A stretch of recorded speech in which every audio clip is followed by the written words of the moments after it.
The Wilson family's annual reunion was exactly as suffocating as I remembered. Crystal chandeliers sparkled overhead in my aunt's oversized mansion, reflecting off designer dresses and expensive watches. The air was thick with the peculiar mix of expensive perfume and superiority that seemed to follow my relatives everywhere they went. I stood in the corner, watching my cousins compete for attention with stories of their latest achievements. My simple black dress, carefully chosen to help me blend into the background, felt like armor against their judgment. "Olivia," my Aunt Patricia's voice cut through the chatter. "I almost didn't see you there. Still working as a secretary, dear." I took a small sip of champagne, hiding my smile behind the glass. "Administrative assistant, actually." "Oh," she raised a perfectly manicured eyebrow. "Still at that little consulting firm? What was it called again?"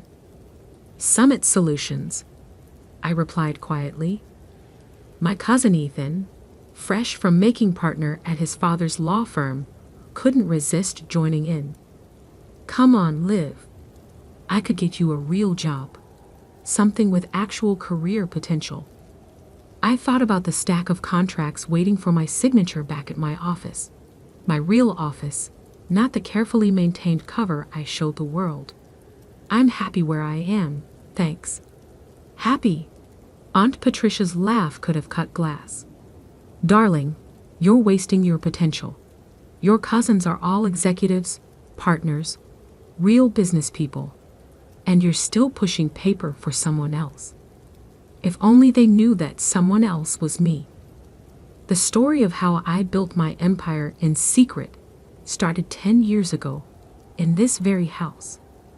I was fresh out of business school, armed with an MBA and a revolutionary idea for restructuring failing companies. I'd spent months perfecting my pitch, convinced that my family's vast business connections would help launch my career. Instead, they laughed. "Consulting?" Uncle Robert had scoffed. "Leave that to the big firms, girl. Join the family business. Start in the mailroom. Work your way up like everyone else." Everyone else meant my male cousins, of course. The Wilson family's idea of success was strictly defined and strictly controlled. They'd built their fortune through a network of companies, each headed by a carefully chosen male heir. Women were expected to marry well or take subordinate positions, nothing more. That night, I made 2 decisions that would change everything. First, I would build my own company without their help or knowledge.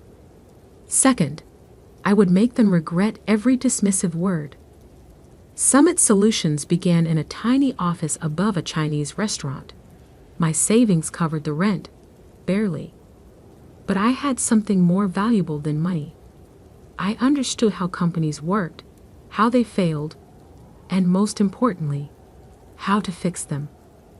My first client was a small manufacturing firm on the verge of bankruptcy. The owner had been turned down by every major consulting firm in the city. I spent 3 months restructuring their operations, streamlining processes, and negotiating with creditors. 6 months later, they were profitable again. Word spread quietly through business circles about the mysterious consulting firm that could save dying companies. I hired carefully, choosing people who shared my vision and my discretion. Every employee signed ironclad NDAs. My name never appeared on any public documents.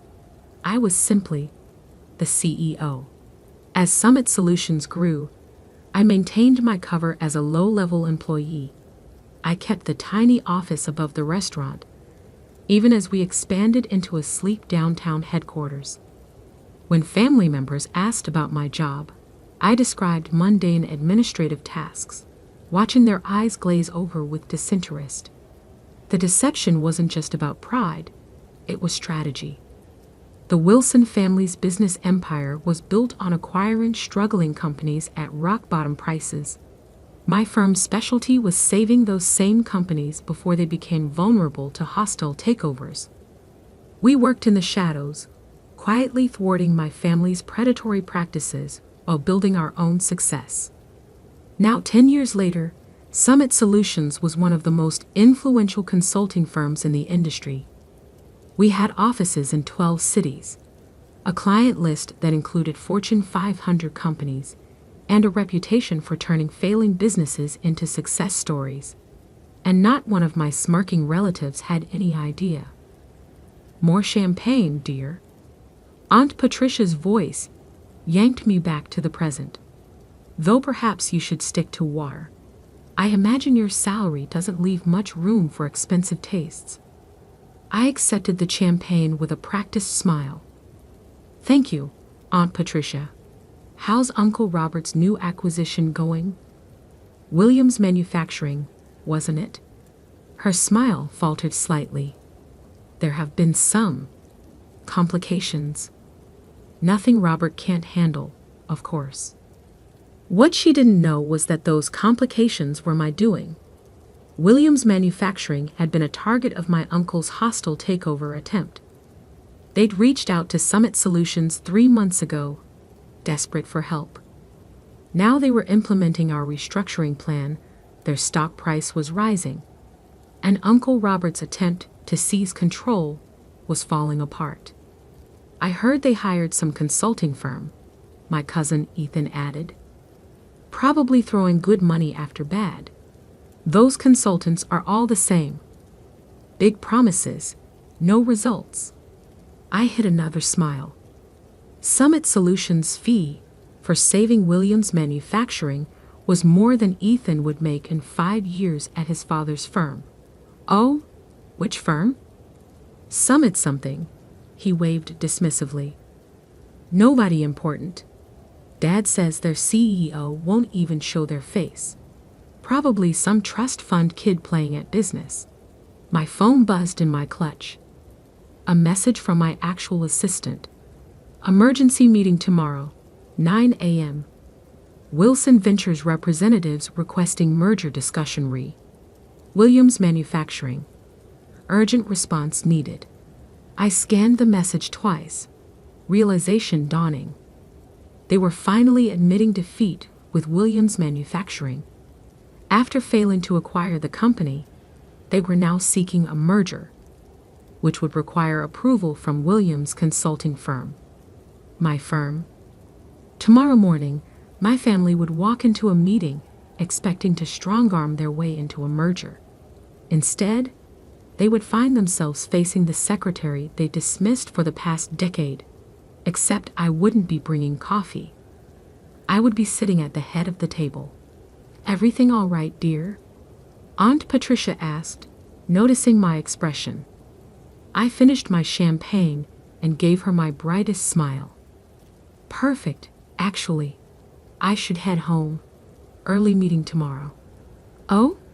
Taking notes for someone important? Something like that. I replied, already planning what I would wear. Something exactly like that. The next morning, I stood in my private elevator, ascending to Summit Solutions' executive floor. Gone was the simple black dress from last night's reunion. Today, I wore a tailored channel suit in deep navy, a power color for a power move. My assistant, Maya, waited at the elevator doors with a tablet and knowing smile. The Wilson Ventures team arrived early, she reported as we walked. Your uncle seems particularly anxious to meet Summit's CEO. I'm sure he is. I checked my reflection in a glass wall. Perfect. Are they in the main conference room? Yes, along with Mr. Harrison from Williams Manufacturing. Maya's eyes sparkled with anticipation. Your cousin Ethan is there too. Apparently, he insisted on handling the legal aspects personally. I smiled, remembering Ethan's condescending offer of a real job just yesterday. Who else from the family? Your Aunt Patricia came as moral support, though she's not officially part of the meeting. And your cousin James, he's representing Wilson Ventures' finance department. A perfect audience. I checked my watch. 8:57 a.m. Had they been served coffee? Your aunt complained that there was no one to serve it. Maya's grin widened. I told them the administrative assistant would be in shortly. I almost laughed. For 10 years, I'd played the role of invisible support staff whenever family members visited the office. They never looked closely at the quiet woman who brought their coffee or took their coats. It had been the perfect cover. "Give me 2 minutes," I said, "then bring in the contracts." I could hear voices through the conference room's heavy doors.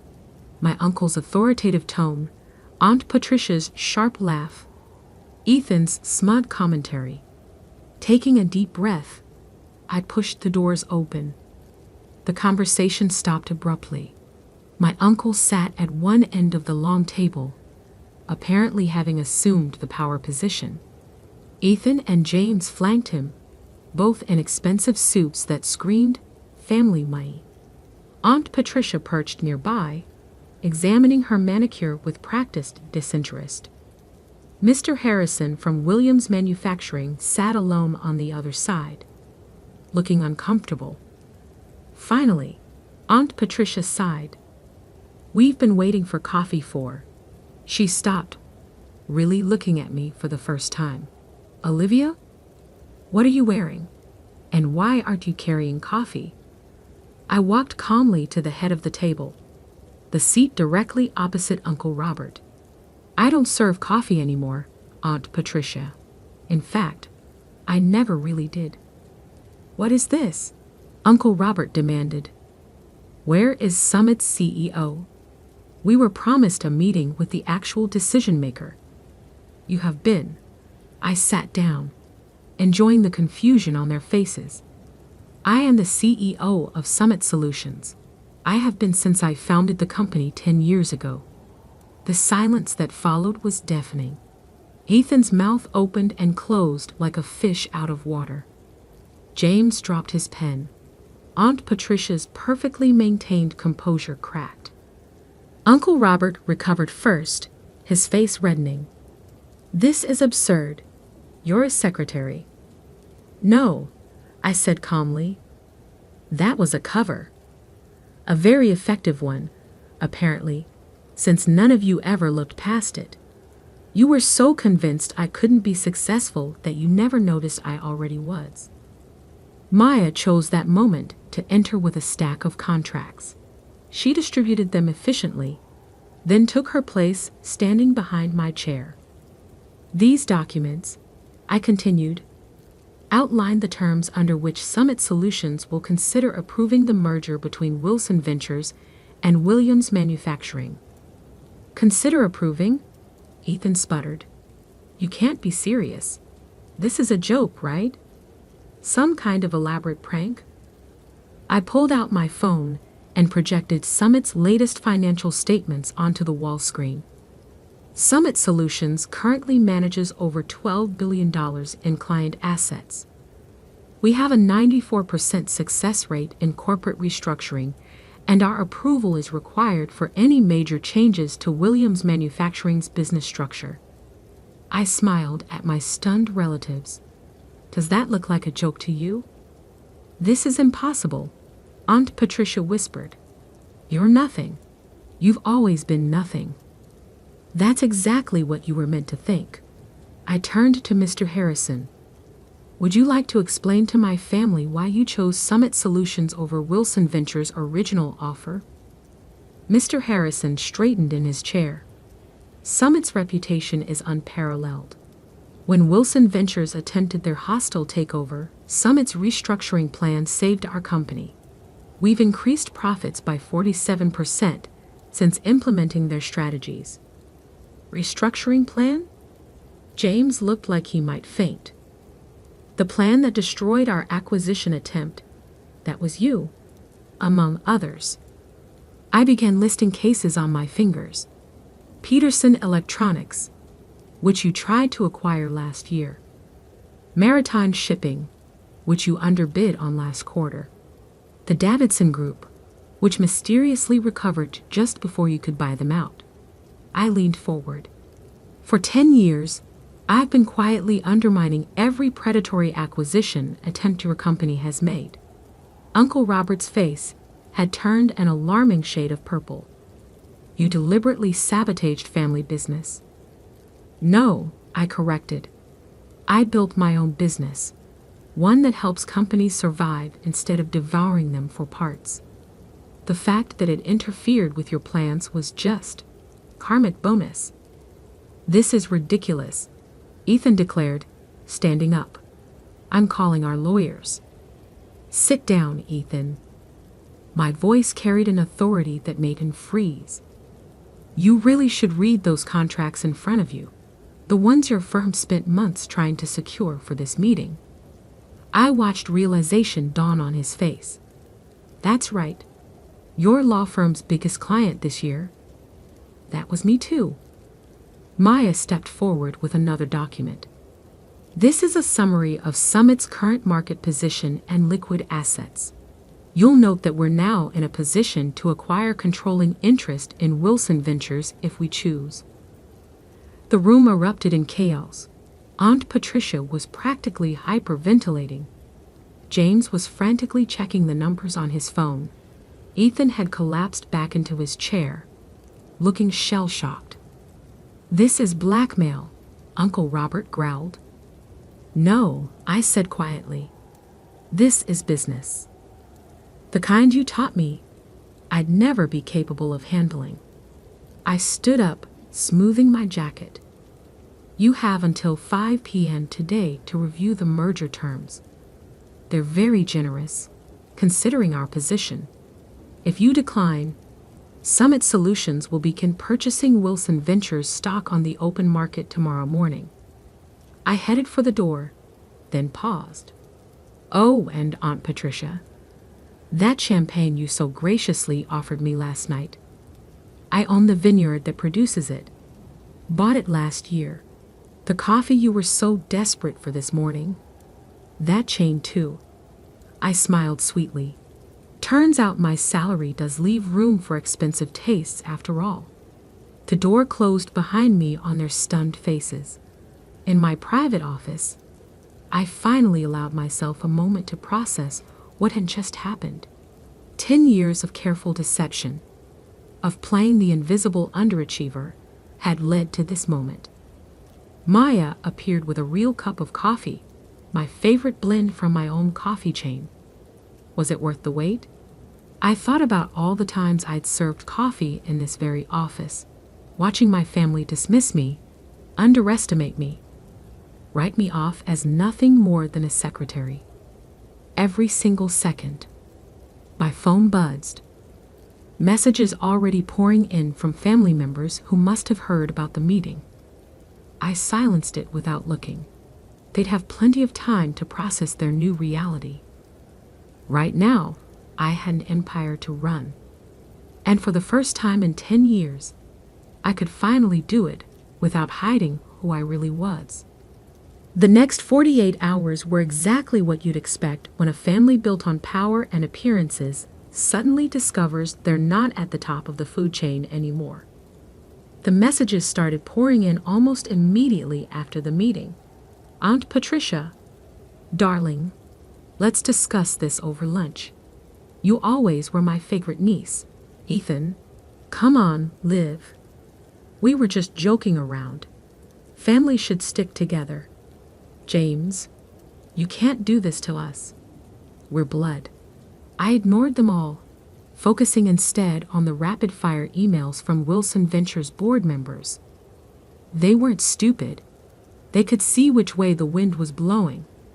By noon, they had scheduled an emergency board meeting. By 3, they had voted to accept Summit's merger terms. Uncle Robert, predictably, didn't go quietly. You've betrayed this family. His voice echoed through my office as he barged in unannounced. Maya moved to intervene, but I waved her off. Let him have his moment. Actually, I said, not looking up from my computer, I'd say I learned from this family. Isn't this exactly what you taught us? Seize power, eliminate competition, never show weakness. We gave you everything. That made me laugh. You gave me nothing, less than nothing. You taught me that I would never be good enough, that my only value was in supporting the men in the family. So I'd built something better. By deceiving everyone for a decade, I finally looked up at him. By letting you deceive yourselves, you saw exactly what you expected to see. A quiet, unambitious woman who knew her place. That was your mistake, not mine. The fight seemed to drain out of him suddenly. He sank into one of my visitor chairs, looking older than I'd ever seen him. Why reveal yourself now? You could have continued operating in secret. Because it was time. I closed my laptop. Williams Manufacturing isn't the only company you're trying to acquire. There's Thompson Electronics, Maritime Solutions, at least 3 others. Companies with good people, solid products, that just need help restructuring. I'm tired of watching you destroy them. It's business, he protested weakly. No, it's greed, and it stops now. I handed him a folder. These are the final merger terms. Summit Solutions will acquire a controlling interest in Wilson Ventures. We'll restructure the company to focus on building businesses up, not tearing them down. You can stay on as a consultant if you accept the new direction. If not, your golden parachute is outlined on page 3. He opened the folder with trembling hands. You thought of everything. I learned from the best. I smiled without warmth, though not in the way you intended. After he left, Maya brought in a stack of newspapers. Summit's revelation was already making headlines. Secret CEO revealed how one woman built a billion-dollar empire in secret. Wilson family shocked. The hidden success story they never saw coming. My phone buzzed again, this time with a message that actually mattered.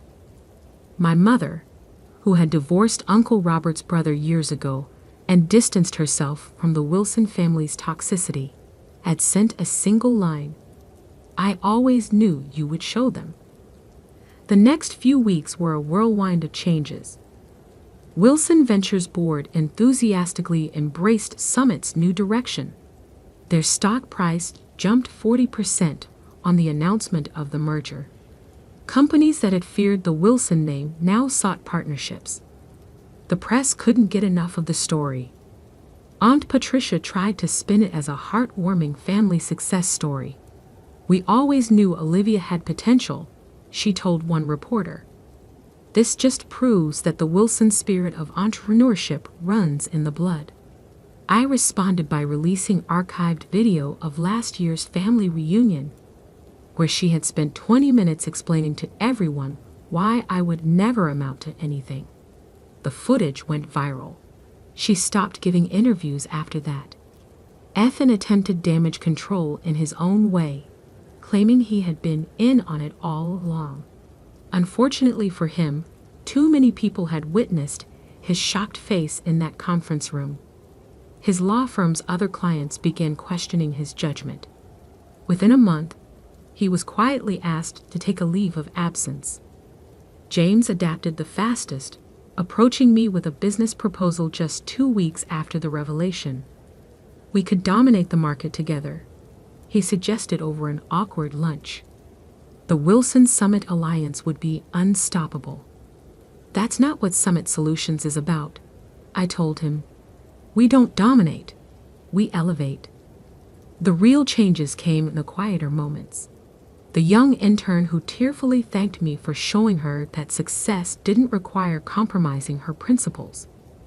The female executives who started reaching out, sharing their own stories of being underestimated. The business schools that invited me to speak about building ethical success in a cutthroat world. 3 months after the revelation, I stood on a stage accepting the Business Innovation Award.